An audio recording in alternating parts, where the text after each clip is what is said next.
Donc Najib, tu es journaliste. Tu travailles actuellement sur la question des réfugiés en Hongrie, où tu t'es rendu il n'y a pas très longtemps. Donc, c'était assez simple. Les personnes qui arrivent, qui arrivent sur le territoire sont parquées dans des camps.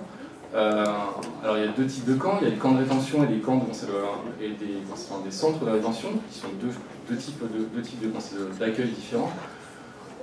Dans les deux cas, ni ONG ni journalistes y ont accès, ont le droit de rentrer à l'intérieur.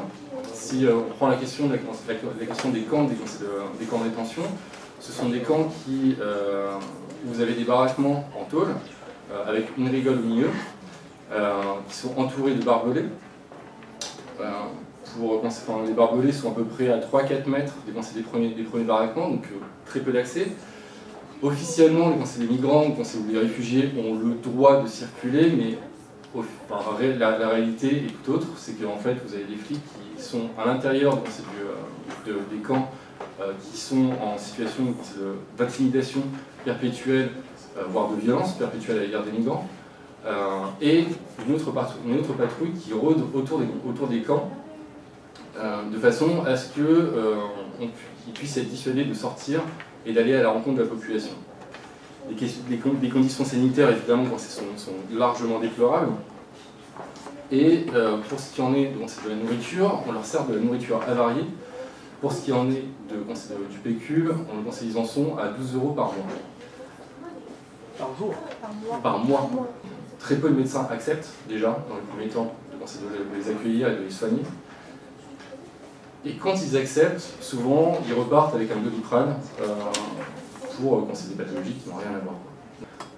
Un des ministres du gouvernement hongrois était entré dans le camp pour justement faire une sorte de communiqué de presse. Pour dire que voilà, tout se passe bien, parce qu'en fait, au niveau de la commission, au niveau de Bruxelles, on commençait à avoir quelques suspicions sur le traitement de ces personnes-là.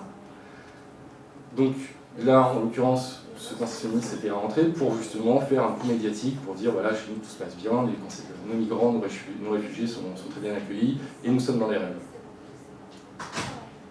Il y a une autre phase, c'était comment alors là où je vous parlais des camps de rétention, les centres de rétention sont un autre type de structure, généralement qui sont juste à côté. Là, vous êtes face à des blocs. Ce sont des bâtiments opaques auxquels vous ne voyez absolument pas ce qu'il y a à l'intérieur. C'est des prisons, mais sauf que vous n'avez aucune fenêtre extérieure, en tout cas toutes sont bâchées. Et là, en l'occurrence, les conditions de vie sont pires que dans les camps de rétention, puisque là, en l'occurrence, la notion de violence est perpétuelle. Les personnes eux-mêmes ne savent même pas ce qu'ils font là-dedans, dans ces centres-là. Donc c'est vraiment, tout se fait de façon très martiale.